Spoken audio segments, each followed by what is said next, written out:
My name is Buffy Myers. I'm 36 years old, and I gave my father's printing company 22 years of my life before he handed it to my little sister in front of the whole shop floor. His entire explanation was one sentence. She's just better with people. There was a cake. There was a banner. There were 11 employees staring at their shoes while my dad smiled like a man doing something generous. I packed my desk in 20 minutes, hung my keys on the nail by the door, and touched my grandfather's press on the way out. I didn't slam anything. A week later, their biggest client refused to renew. Then another one walked. By the end of the month, my parents were calling me. 3 voicemails in a single night. I just smiled and let it ring. Because what my family didn't understand yet, what would take them 8 months to understand, was that they hadn't given Sarah the company. They'd only given her the sign out front. And what they did to that sign is the part I need you to hear. Welcome back to Calm Drama Stories, where quiet women stop holding everything up, and families learn what silence costs. If you've ever done the work while somebody else took the bow, this story is yours. Drop a comment below, and be sure to subscribe. Let me take you back to before the cake. 5 in the morning, Myers Print and Graphics, Terre Haute, Indiana. I unlocked the side door the way I had since I was a teenager, started the coffee, and walked the floor. 6 jobs on the schedule board. I could tell you which press would give us trouble by the sound it made warming up, the way a mother knows a fake cough from a real one. I'd been doing some version of this since 2003, when I was 14, and my grandfather Earl paid me $5 a Saturday to sweep paper scraps and keep my opinions to myself. I managed the second part poorly. By 18, I was full-time. By 26, I ran the whole operation: scheduling, estimates, press checks, the vendor list, the freight, the panicked phone calls. When the hospital needed 30,000 patient folders in a week, they didn't call the office line. They called my cell. When the school district's programs came out crooked at a shop 2 counties over, somebody gave them my number, and we fixed it overnight. Here is the strange arithmetic of my life. Every big client we had could tell you my name, and my own business card couldn't. 22 years, and it never said anything under Buffy Myers. No title. Dad kept meaning to get to it. And yes, Buffy. I was named for my grandmother Beulah, who hated her own name enough to fix it for me, and I have heard every vampire joke you are currently thinking of.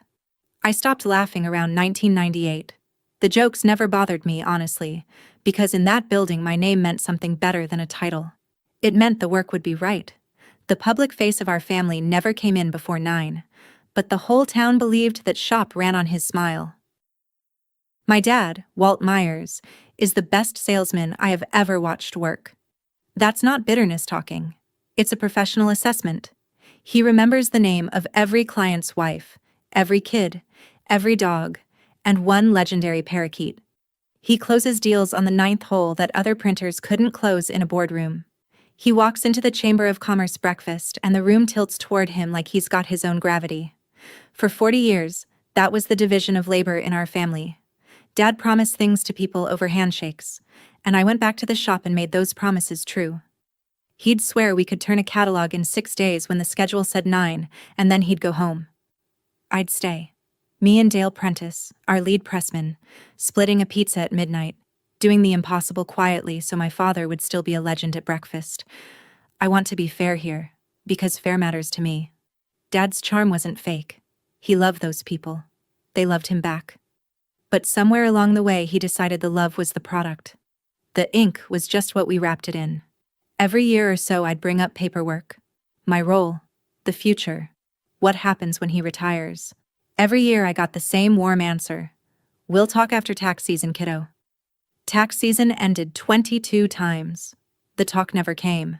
And here's the detail I didn't tell people, because it felt like tattling on my own father.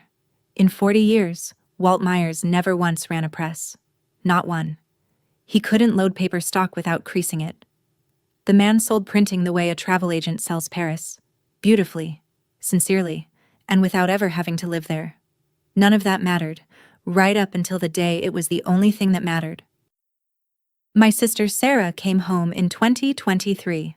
She's 5 years younger than me, and I want to say this clearly because it's true. Sarah is talented. She spent 7 years at a marketing agency in Indianapolis doing brand work for restaurant chains, and she is genuinely good at it. She came back with a blazer the color of oat milk and a presentation called Myers 2.0. Dad watched that presentation the way some men watch fireworks. There were slides about brand story and visual identity, and a word cloud where the biggest word was authentic, which I found funny in a way I kept to myself. She had an audit for everything. The client experience audit was the one that got me, though it took me a month to notice what it did. Quietly, politely, my name came off the client emails. Requests that used to come straight to my cell started routing through a new address called hello at Meyer Sprint. Sarah called it streamlining the funnel. I called it what it was, but only in my own kitchen. Then one Tuesday, I found the new organizational chart taped to the break room wall, all clean lines and soft colors. Dad's box said founder. Sarah's box said brand director. Under them sat a gray rectangle labeled production. That was me. Not my name. The word production, like the building had grown me out of the floor. I stood there holding my coffee, and Dale came up behind me and looked at it for a while. He didn't say anything clever. He just tapped the gray box with one ink-stained finger and went back to his press. I took the chart down, folded it, and put it in my desk drawer. I told myself it was a draft. People make drafts. Looking back, it was a forecast. That winter, Dad turned 65 and started saying the word retirement out loud, testing it like a diving board. The whole shop assumed what I assumed. Dale assumed it. Rosa in Bindery assumed it. Honestly, half of Terre Haute assumed it. I'd built relationships with those clients for 2 decades, and everybody knew who kept the trains running. Even my mother, Linda, would squeeze my shoulder at Sunday dinner and say things like, "Big year coming, sweetheart," which I banked like a promise. Nobody said Sarah's name. Sarah had been home 18 months. Meanwhile, the calendar had teeth in it. Our contract with Hartwell Regional Medical Center, the biggest client we had, $210,000 a year, 18 years running, came up for renewal in April. I'd already started the prep binder because that's what I do. And in Dad's office, above the filing cabinet, hung the photograph that explains my entire family, though I didn't fully understand it yet. It's 1987. Dad is 27, standing in front of Terre Haute First National in a borrowed tie, grinning like a game show host.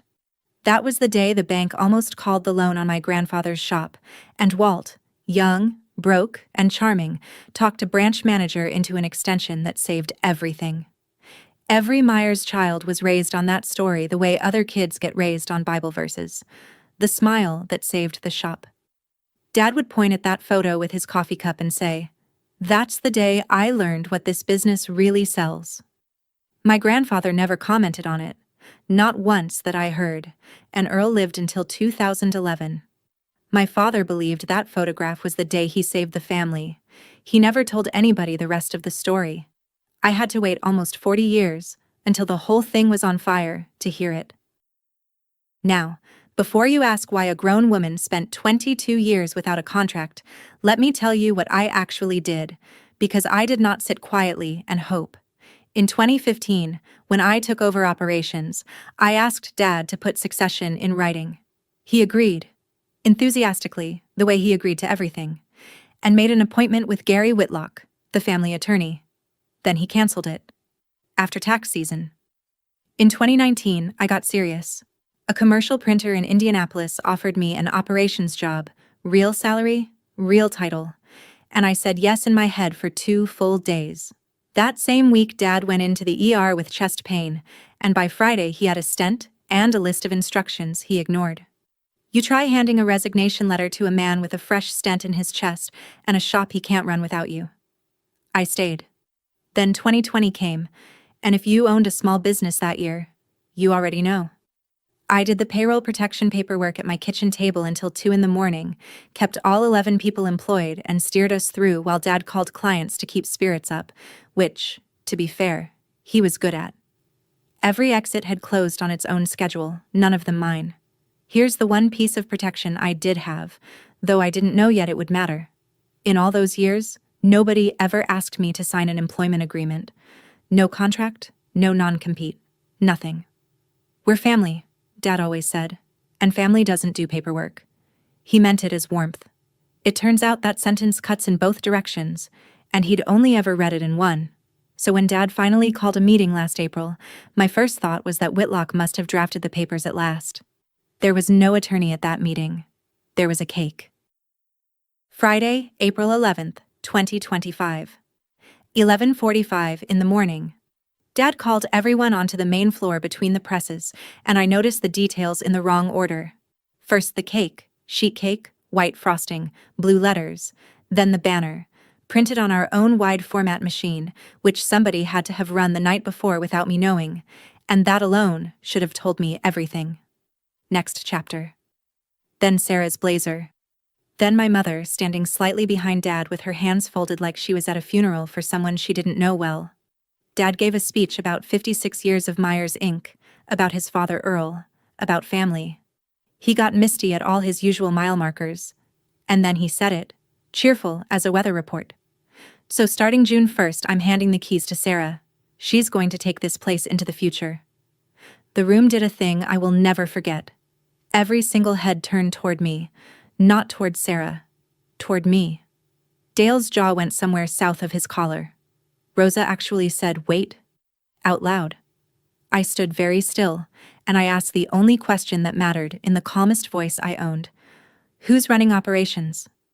And my father, in front of 11 employees, in front of my mother, in front of my grandfather's Heidelberg press, waved his hand like he was brushing a crumb off the day and said, "Oh, we'll figure all that out. Sarah's the right fit. She's just better with people." She's just better with people. There it was. 22 years of 2 a.m. press runs, weighed against a word cloud, and the word cloud won. Sarah at least had the grace to look at the floor. Then she recovered, stepped forward, all sunshine, and announced her first initiative, a full rebrand. New logo, new colors, new name. Because, and I quote, "Myers Print and Graphics sounds a little dusty." My mother laughed, one nervous note too loud. Somebody cut the cake. I stood in the middle of my life's work while people ate frosting off paper plates, and I felt something in my chest go very quiet, like a press powering down. I didn't yell. I want that on the record, because Sarah's version of this story used to include the word stormed, and there was no storm. I walked to my desk while they were still eating cake, and I packed it in 20 minutes. One cardboard box, my mug, my sweater, a photo of Earl at the 1974 open house, and the fountain pen he left me when he died. I left every client file, every vendor list, every password, printed and labeled in the top drawer. Because that's the difference between leaving and burning something down, and I needed that difference to be visible. Then I walked to the side door and hung my keyring on the nail, all of it, including the little brass key to the press room I'd carried since I was 16. On the way out, I stopped at the Heidelberg, my grandfather's press, bought in 1974, older than me and still truer than most people. I put my hand flat on the frame for a second. Just a second. My mother caught me in the parking lot with her "don't make a scene" face already assembled and said, "Buffy, don't make a scene." I looked at her, my box on my hip, and said, "I'm not making a scene, Mom. I'm making an exit." And I drove home to my own little house on Maple Avenue and sat in the quiet. 7 days. That's all gravity needed. Now, before I tell you what the hospital did that Friday, I want to know something. If you have ever trained your whole life for a seat at a table and watched it handed to somebody with a nicer slideshow, tell me in the comments where you're listening from tonight. I read every one of them. And stay close, because my family was still eating cake, and the first invoice of consequence was already in the mail. The first Monday of my unemployment, I woke at 5 out of pure habit and lay there listening to a house with no schedule in it. 22 years, and I had never once been home on a weekday. At 7 a.m., I learned my own kitchen gets nice light. I learned my neighbor walks a corgi in a raincoat. The corgi, not the neighbor. And I learned that my phone did not care that I'd left because the calls kept coming. Just not from my family. Wednesday morning, it was Janet from Hartwell Regional, their print coordinator, sounding carefully casual. "Buffy, Hey, the patient intake folders, the big spring run, press check's supposed to be Thursday. Nobody's confirmed. Here is where I made the decision that shaped everything after, though it felt small at the time. I did not sigh. I did not editorialize. I said, I don't work there anymore, Janet. Sarah runs it now. Call the office. They'll take care of you. That was the whole speech. You should understand. I could have emptied both barrels into my family's reputation right there, and part of me wanted to. The part that had watched them eat cake. But I decided something driving home with that cardboard box. Whatever happened next, it was going to happen without one dishonest word from me. Not for their sake. For mine. There was a silence on the line. Maybe 3 seconds. The kind where you can hear a person recalculating. Then Janet said, quieter, like she was asking about a diagnosis. Buffy, does the office know how to finish it? I looked out my window at the corgi in the raincoat, and I told her the only true thing I had. I guess we're all going to find out. The Hartwell renewal meeting happened Friday, April 18th, 1 week to the day after the cake. I wasn't there, obviously. I got it from Dale, who called me that night from his garage, talking low like a man reporting from behind enemy lines. Sarah had walked into a hospital procurement meeting with a slide deck, not a production schedule, a deck, brand refresh, engagement metrics, a new logo reveal with the sunrise colors. Carl Hutchins sat through it. Carl is Hartwell's purchasing director, 61 years old, a man who buys $3 million of goods and services a year and has the poker face of a filing cabinet. When the slides ended, Carl asked his questions. Who confirms turnaround on the intake folders? What's the backup plan when a press goes down mid-run? Who do I call at 10 p.m. when the proof's wrong? And my sister, my smart, polished, genuinely talented sister, answered every one of them with some version of, we're building an exciting new team structure, which is a beautiful sentence that means nobody. Carl closed his folder, thanked them for 18 good years, and said Hartwell would be going out to bid. $210,000 a year, gone before the coffee got cold.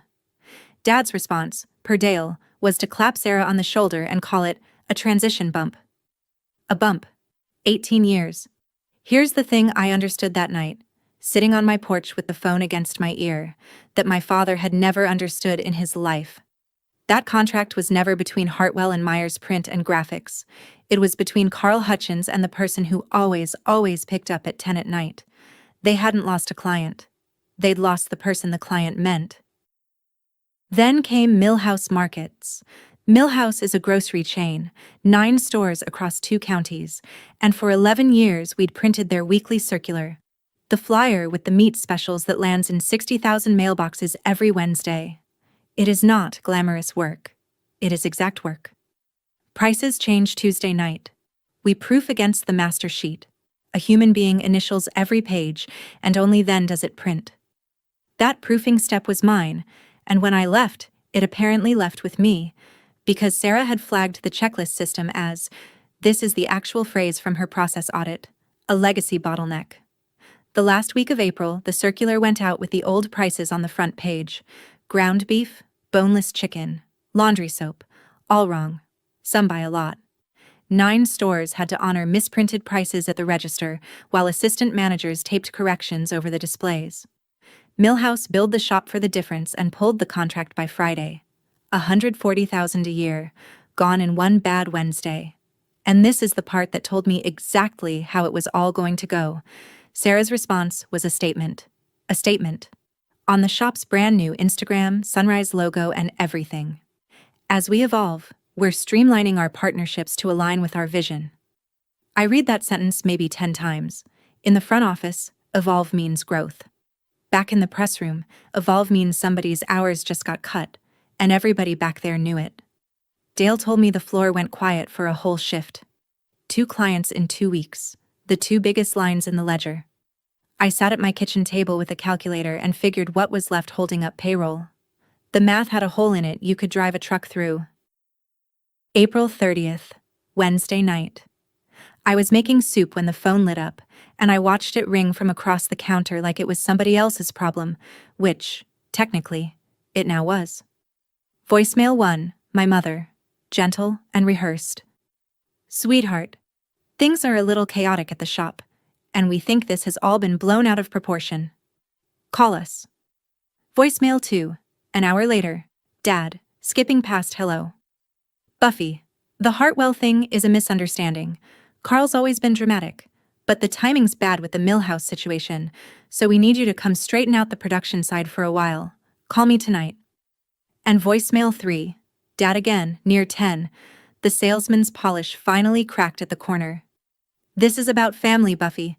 The shop's in a rough patch and you're sitting home. Whatever this is, be the bigger person. I stood there stirring soup, and I took inventory of everything those 3 messages did not contain. An apology. My old job. Any job. A single sentence acknowledging what happened on that shop floor in front of 11 people. They weren't calling their daughter. They were calling a part that had fallen off the machine, and they wanted it bolted back on before anyone important noticed the rattle. The clients are being dramatic. Carl Hutchins hadn't raised his voice in the 18 years I'd known him. So no, I didn't call back. I sat at my kitchen table, ate my soup, and I'll just tell you the truth, because you've come this far with me. I smiled. Alone in my kitchen, one slow smile. My family took my silence for a sulk. It wasn't a sulk. It was a blueprint, and I'd started drawing it that afternoon. My mother is a woman who believes there is no wound a pot roast cannot close, so the first Sunday in May, I was summoned to lunch. I went. You may ask why, and the honest answer is that 36 years of loving people doesn't shut off because they broke your heart on a Friday. The table was set with the good dishes, which in my family signals negotiation. Dad opened with charm, told a story about the parakeet client, got his laugh from Mom. Then came the offer, served between the roast and the pie, and I want you to hear the actual shape of it. I could help out from home. Quietly. No title, no announcement, just until Sarah finds her rhythm. I would fix the production chaos from my kitchen table, invisibly, while the town kept believing in the Sunrise logo. They were offering me my old life back, minus the parts where anyone knew it was mine. I said no. Softly, no speeches. That won't work for me. And my mother's face did the thing where disappointment gets dressed up as concern. And then Sarah, who had been quiet, leaned in and said the line that told me she truly did not understand it as an insult. Buffy, come on, I'm better with people. You're better with machines. That's literally all Dad meant. I looked at my little sister for a long moment. She believed it. That was the sad, fascinating center of it. She'd been raised on that photograph in Dad's office same as me, and she'd come out believing the frame was the whole house. The machines, I said, standing up, finding my purse, have never once lied to me, Sarah. Thanks for lunch. Nobody followed me out, which was its own kind of information. Mid-May, Sarah threw the launch party. Solstice Print Co. That was the new name, chosen, per the invitation, to reflect light, warmth, and new beginnings. The invitation was gorgeous. She really is good at invitations. I was not on the guest list, which spared everyone the trouble of watching me decline, but the shop sits on my way home from the hardware store, and that Thursday night I drove past slow, the way you drive past an old house you used to live in. String lights in the parking lot, plastic champagne flutes, a projector throwing the Sunrise logo against the brick where it looked, if I'm honest, pretty. And then my headlights swept the dumpster by the loading dock, and I hit the brakes hard enough to slide the groceries off the seat, because sticking up out of that dumpster, on top of the dead banners and the bubble wrap, was the sign. The sign. 6 feet of oak, Myers printing in gold letters, hand-painted by my grandfather in 1969 when the whole shop was one press and a prayer. It hung over that door for 56 years. Earl repainted the gold himself every spring until his hands got too unsteady, and then Dale and I did it, every April, without ever being asked. They'd unbolted it and thrown it in the trash with the packing peanuts. I stood in that parking lot in the dark, party lights glowing around the corner, and I climbed into a dumpster in my good jeans. The sign was heavier than I remembered. I hauled it out one end at a time, scraped my forearm, got dirt all down my shirt, and loaded it into the bed of my truck like a casualty. My father gave Sarah the company. Fine. But that night, in the trash, they left the only thing I still wanted. I laid the sign across 2 sawhorses in my garage and cleaned it with a soft rag, the way you'd clean a picture frame after a flood. Under the grime, the gold still held. Earl used sign enamel from a company that doesn't exist anymore, and he laid those letters down with a steadiness I have chased my whole life and never quite caught. I sat on an overturned bucket and let myself remember him properly for the first time since the cake. My grandfather could not talk to bankers. He got shy around loud men and he mumbled at parties, and the town's polite consensus was that Earl Myers was a fine craftsman with no head for business. But I watched him run that shop from the time I was 14 until he died in 2011, and here is what I saw. He never missed a delivery date. Never. Weather, breakdowns, flu. The job arrived when Earl said it would arrive, for 42 years, and that reliability bought more loyalty than any handshake my father ever sold. Once, when I was maybe 16, I asked him why he'd stayed all night nursing a run for a client who haggled him down on price every single year. He didn't even look up from the feeder. "You can't print a promise, kid," he said. "You have to keep it." Then he handed me the loop and made me check the registration, because for Earl there was no lesson without a job attached. I sat in my garage looking at his letters, and then I went inside and opened the folder where I keep my life. $43,000 in savings, a paid-off truck, a small house with a big garage, and I opened my laptop and started searching for something. I wasn't ready to say what, not even to myself. The last week of May, Solstice laid off Dale Prentice, 31 years at that shop. Dale ran his first press for my grandfather in 1994, trained me on impositions when I was a teenager with more attitude than sense, and has personally saved every important job we ever nearly lost. The termination paperwork. He read it to me over the phone from his truck in the parking lot, in the flattest voice I've ever heard from him, cited ongoing quality failures, with the Millhouse misprint listed as the example. The proofing checklist Sarah deleted as a legacy bottleneck. Its failure was now officially Dale's fault. They walked him out before lunch. He's 58. His wife has the good insurance, thank God.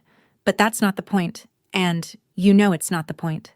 The point is, he called me from that parking lot, and he was not okay. And he spent the first minute pretending to be okay, which was worse. Rosa texted me an hour later. "They're saying more cuts after summer. Who's next?" I sat with that, because until that afternoon I'd been telling myself a comfortable story. That this was between me and my family, and the honorable thing was to stand clear and let them learn. But a shop isn't a family argument. It's 11 paychecks. It's Dale's 31 years being rewritten into a firing offense to protect a brand story. Standing clear stopped being neutral the moment they started feeding my people into the hole I left. So when Dale ran out of ways to say he was fine, I asked him the question I'd been circling for 2 weeks in my garage, with the sign on the sawhorses listening. I said, "Dale, hypothetically, if I did something stupid, would you do it with me?" And Dale, God bless him, didn't even ask what. He just said, "So when do we start?" My mother showed up at my house the first week of June with a shoebox of old photographs, which is how women of her generation say the things they can't say. We drank coffee at my kitchen table while she worked up to it. Then she slid out a smaller print of the 1987 photo, Dad in the borrowed tie, grinning outside the bank. And she told me the part of the story that never made it into the legend. The night before that photograph, she said, Earl had gotten the call that the loan was being called in. And my grandfather, the steadiest man I ever knew, knelt down on the press room floor, in front of the Heidelberg, and prayed, out loud. Walt, 27, standing in the doorway, watched his father beg God next to a machine, and something in him broke and reset crooked. "Your dad walked into that bank the next morning," Mom said, "and he was wonderful, and he saved us all. And he came home certain of exactly one thing: his father's hands almost lost the shop, and his smile saved it. He's spent his whole life certain of it. Buffy. He didn't pick Sarah to hurt you. He picked the thing that saved him. He looked at you, and he saw his daddy on that floor." I sat with my coffee going cold. It's a strange thing, understanding a person completely and being no less angry. The two just sit side by side, not touching. Then my mother did the bravest thing she's done in this whole story. She looked at her hands and said, "He told me his decision in March." I knew before the cake was ordered. She let that sit. She didn't ask to be forgiven for it. I refilled her coffee, and we looked at photographs of dead people until dark. And when she left, neither of us had said the word solstice out loud. The building I'd been circling online was Hoffman's Hardware on Wabash Avenue downtown. Closed 3 years, dusty windows, a for lease sign faded to the color of weak tea. I met the landlord on a Tuesday. Inside it smelled like sawdust and 1975, and it was perfect. High ceilings, a freight door in back, and 3-phase power still wired from the machine tool days, which, if you're not a shop person, is the difference between running real presses and running a hobby. $1,450 a month. That night I sat at my kitchen table with a legal pad and did the honest math. $43,000 in savings, a used digital press, a cutter, a folder. Call it $60,000 borrowed against a small business equipment loan.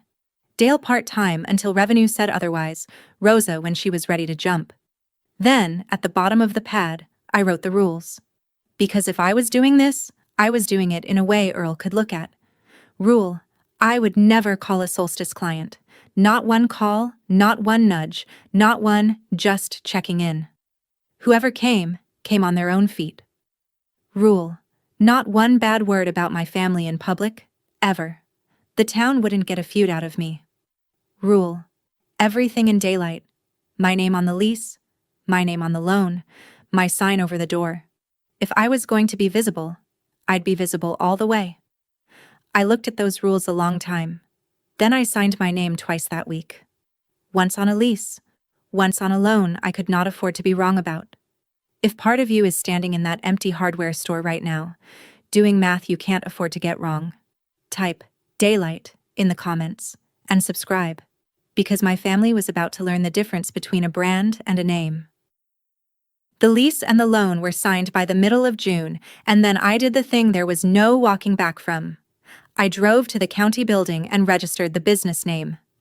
Myers Printing Company. My name. My grandfather's name.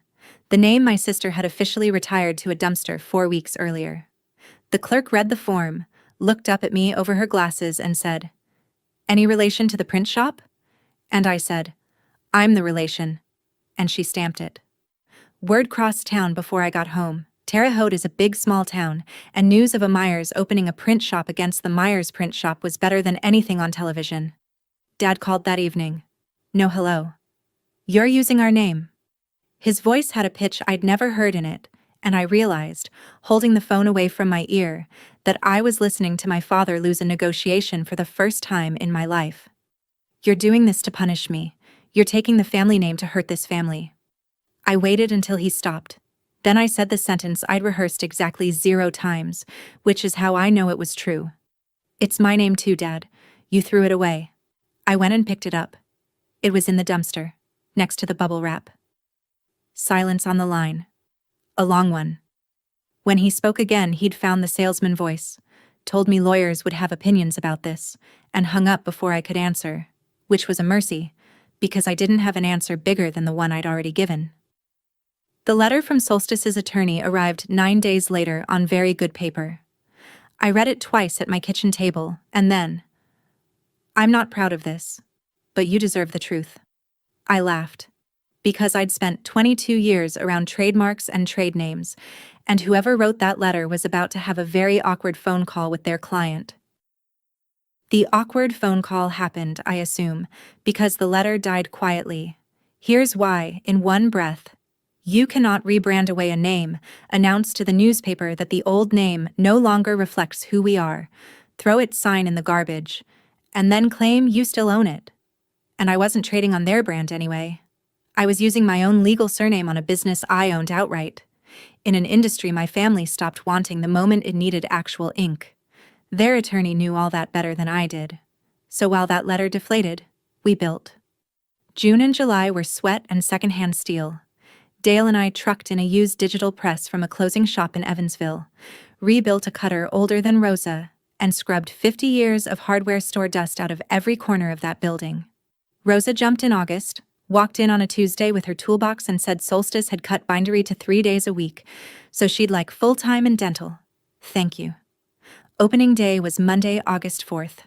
No launch party. No string lights. I unlocked the front door at 7 a.m., turned the hand-lettered open sign, and started on our first paying work. Sunday bulletins for 2 churches, and the funeral programs for Hendrick's mortuary. The humblest printing there is, and the least forgiving, because a funeral does not reschedule for a paper jam. We delivered clean and on time. Then we did it again, and the phone began to ring on its own. I want one fact perfectly clear, because it is the spine of everything that happened after. I never made a single call. Not to Hartwell, not to Millhouse, not to any client I'd ever served under my father's roof. They found the shop through the chamber directory, the paper, and the oldest technology in Indiana. People talking. And in the last week of August, a white SUV with a hospital seal on the door parked outside my window. Carl Hutchins walked into my shop holding a folder, looked around at the exposed brick and the secondhand press like a man appraising a horse, and said, "Nice bones." Then he put the folder on my counter. "Our new vendor out of Indianapolis missed a delivery Tuesday. Patient intake folders. I need 3,072 hours, 0 errors. I'm told that's impossible on your equipment." I opened the folder. Same spec I'd written myself once upon a time. I recognized my own margins like handwriting. "It's not impossible," I said. "It's just unpleasant." Carl almost smiled. "Price it fair. This is a trial, Buffy, not a favor."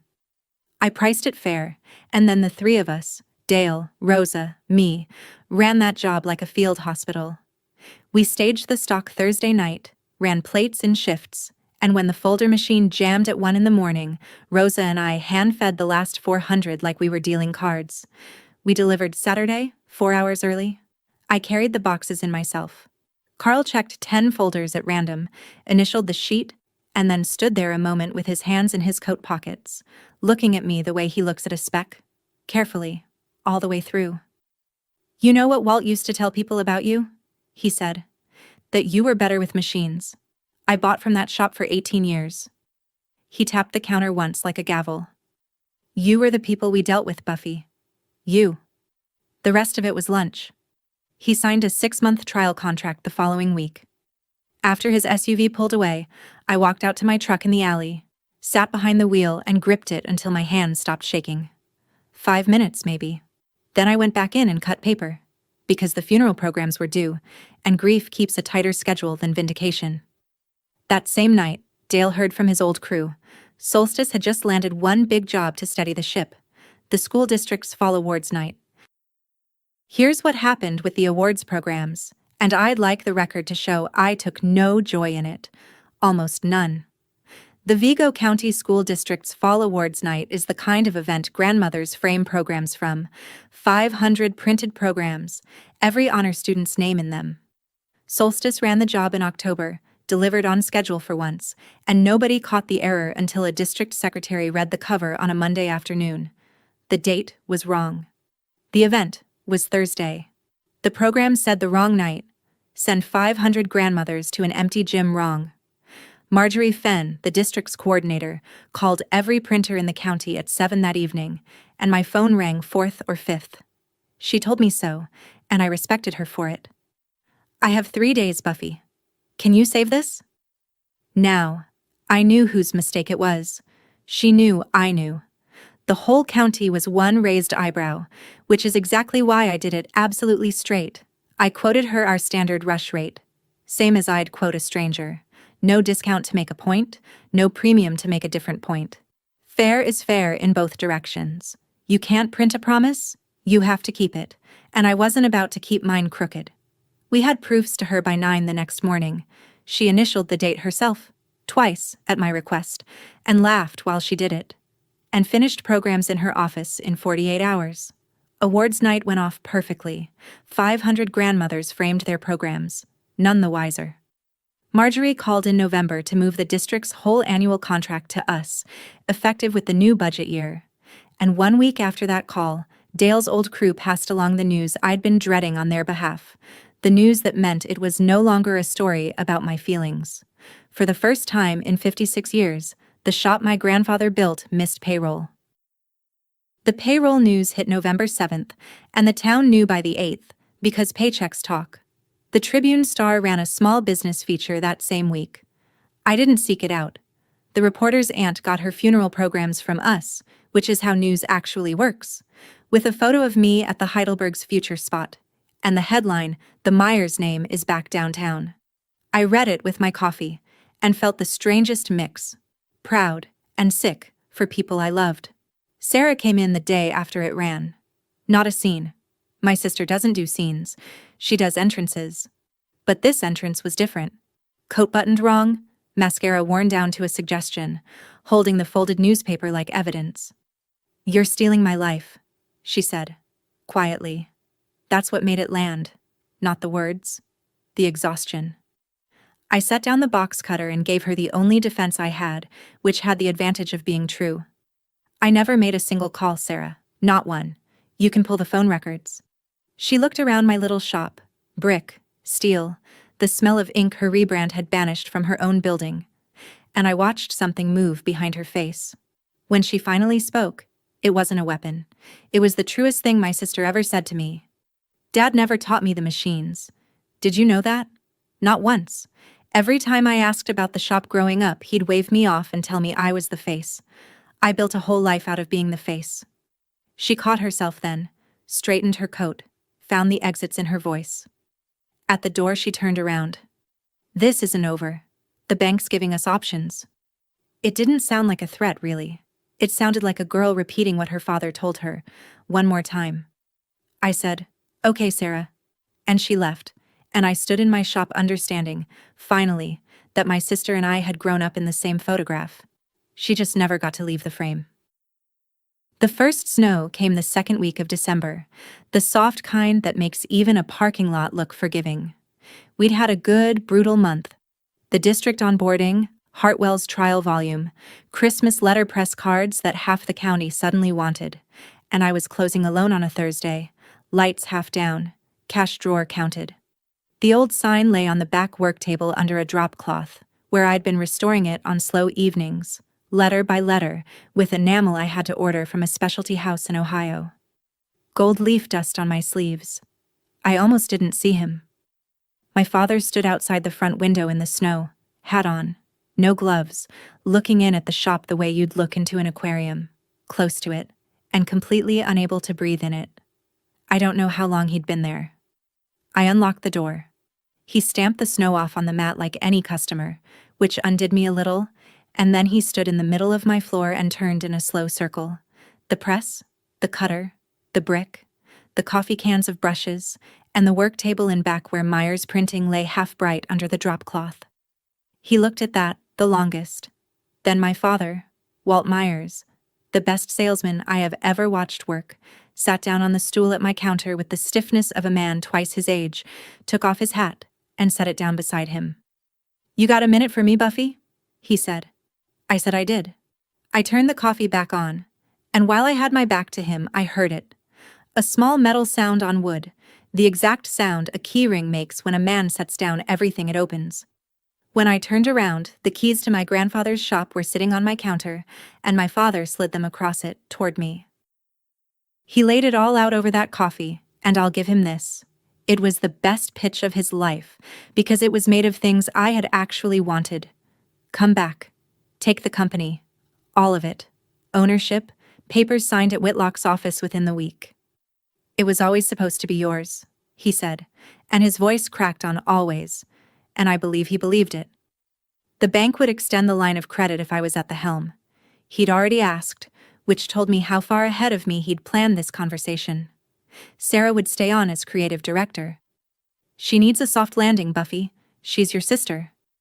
My shop, this shop, would fold in. And then, the last term, delivered gently, like it was a gift. "We'll tell people it was the plan all along. Transition of leadership. Nobody has to be embarrassed. No feud, no gossip. The family comes out of this looking strong." There it was. The old currency. One more time. The story first, the truth, wherever it fit. I looked at the keys on my counter. 10 years I had asked that man for one page of paper with my name on it. 10 years of tax seasons. Now he'd sign anything I wanted by Friday. as long as the town never learned the true order of events. My want. Gift wrapped in the one condition that had been strangling me my entire life. I didn't trust myself to answer that night, and I told him so, plainly. I need one night, Dad. He nodded, stood, put his hat on, and paused at my door. Take the keys home at least, he said. Walk the floor. It remembers you. So I did. God help me, I took the keys. I let myself into my grandfather's shop at 10 that night, alone, and stood in the dark, breathing it. Every shop has its own smell. This one was ink and machine oil, and half a century of paper dust, underneath the ghost of Sarah's lavender diffusers, which had fought the ink for a year and a half, and lost. I didn't turn on the main lights. I walked the floor by the glow of the exit signs, past presses sitting quiet under their covers like horses in stalls, and I ended up where I always end up, at the Heidelberg. Someone had draped it in plastic sheeting. I pulled the sheeting off, it deserved better, and put my hand flat on the frame the way I had the day I walked out. Cold. It had never once been cold in my whole life. That machine ran warm from Monday to Saturday for 50 years. In the doorway to the stockroom, I found the pencil marks. Faint now. Buffy, age 14, and a line. Age 15, a line. Age 16, taller. Earl measured me against that doorframe every summer like I was a crop coming in. This building was every hour of my youth, and it could be mine before Friday. All I had to do was nod, and the whole drive home, one sentence rode shotgun and would not get out of the truck. We'll tell people it was the plan all along. If I nodded, that sentence became the truth of my life. The town would get a smooth story. Sarah would get a soft landing. Dad would get a legacy with no dent in it. And the woman in the dumpster in her good jeans. She'd never officially have existed at all. I sat in my driveway a long time. Then I went in, slept badly, and at 7 in the morning I called my father and said, "Come to my shop at closing time." He came at 6, in the same hat, and the snow was doing its soft, forgiving thing again outside my windows. I'd closed early. I had the coffee on, and the two of us sat at my counter like a customer and a printer, which, in the end, is what we were. I set his keyring between us. Then I pushed it back across the wood, and the sound it made, small, metal, final, was the loudest thing that happened all night. No, Dad. He looked at the keys, then at me, and I watched 40 years of closing technique assemble behind his eyes, and I held up my hand before any of it could deploy. You're not going to talk me around this, so save us both the good stories. Here's my answer, and here's exactly why.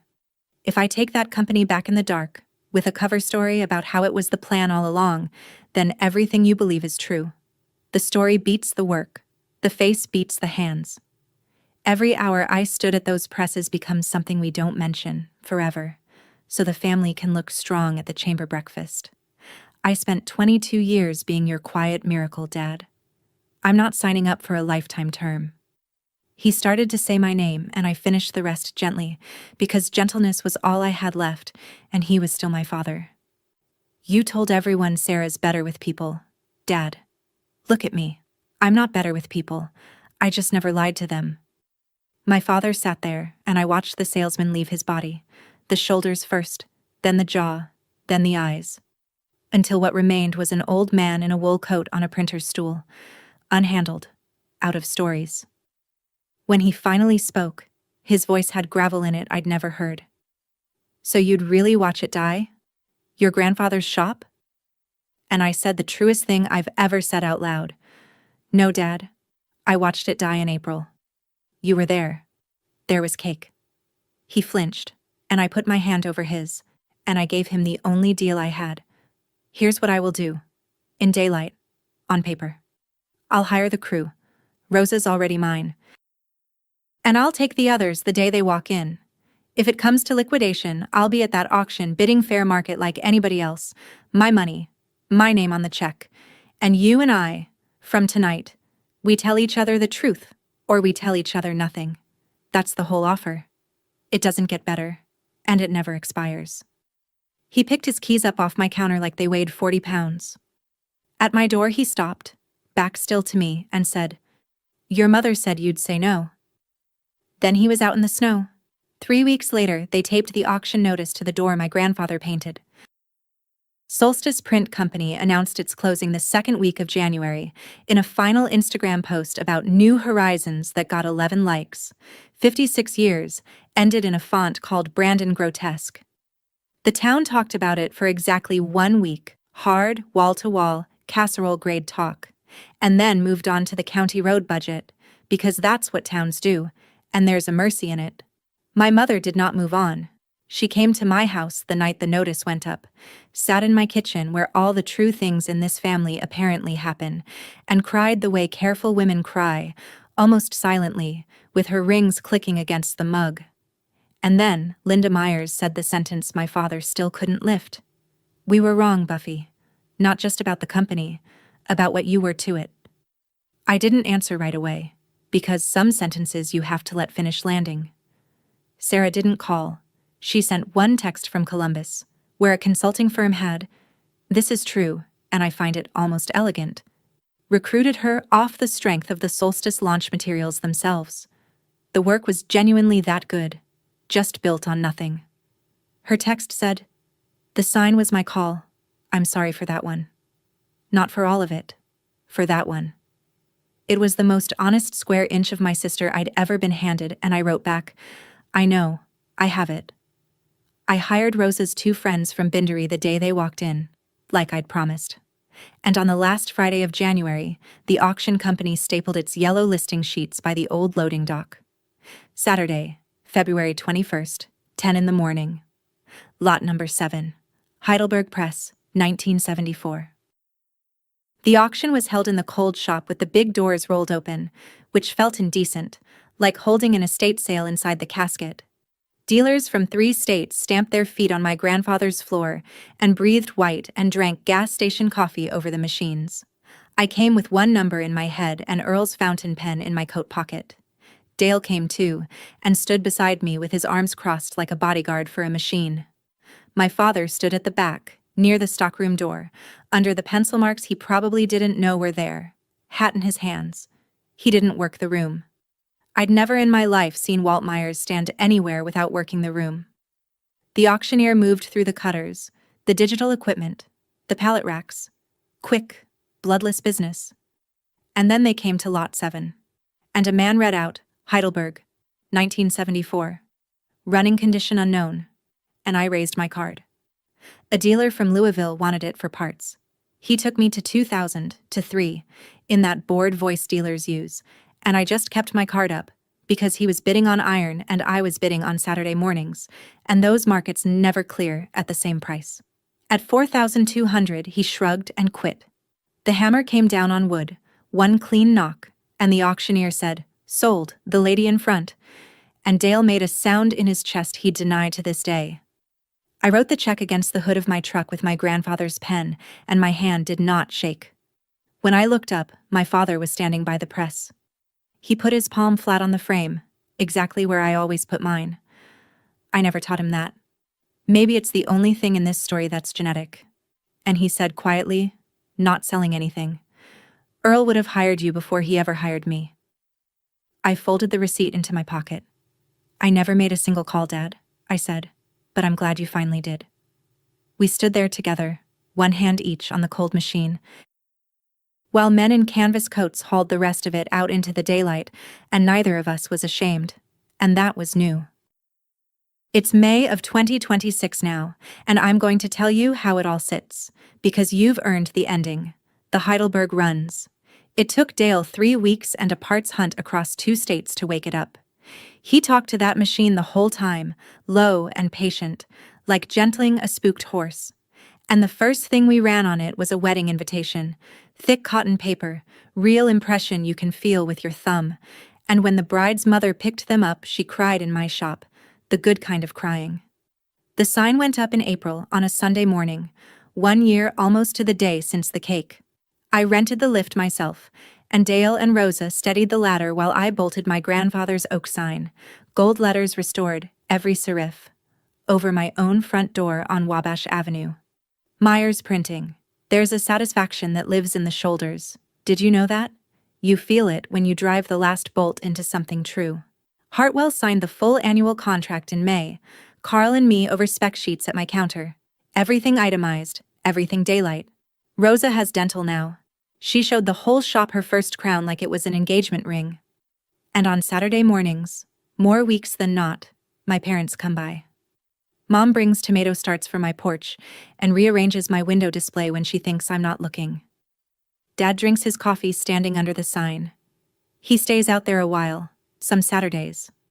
Once I watched him reach up and touch the bottom edge of the oak. Just his fingertips. The way you'd touch a headstone. And then he came inside and asked what a man's got to do to get a refill around here. The town, being the town, tells it their own way. The Myers family moved the business downtown. The daughter runs it now. Isn't that nice? The likable version. The smooth story. My whole life, that machine ate the truth and printed something prettier. Let it run. Because for the first time since 1969, the smooth story and the true one came off the press identical. A Myers keeps the promises at that address. Says so right over the door, in my grandfather's own hand. Sarah's thriving in Columbus, and I mean that without a single splinter in it. She builds brands for companies that hire her to build brands. The right tool, finally in the right drawer. And she's good, and they pay her like it. We talk about once a month. Short calls. Real ones. Last month she asked me to print her new business cards, letterpress, and mail them up. And I did. And she sent back a photo of them on her desk with no caption. Between sisters, that's a treaty. And my father found a new ending for his favorite story. I've heard him tell it at the diner, the bank, 1987, the borrowed tie. Except now it lands different. My smile bought us one extension, he tells them. My daughter's word bought us 50 years. Turns out only one of those was the family business. If there's one thing I'd set in type in hand to every quiet woman doing invisible work for people she loves, it's my grandfather's line with my own hard-won ending on it. You can't print a promise, you have to keep it. And if the people at your table only see you when you stop, then stop. Stand in the daylight and build where everyone can watch, until your name over your own door says everything you spent years waiting for someone else to say. That's my story. The cake on the shop floor. The sign in the dumpster. The keys I slid back across my own counter. If it found you tonight, somebody you love is invisible at their own table. Send them this one, and tell me in the comments what you'd have done. And subscribe to Calm Drama Stories. There's always another quiet woman about to stand up.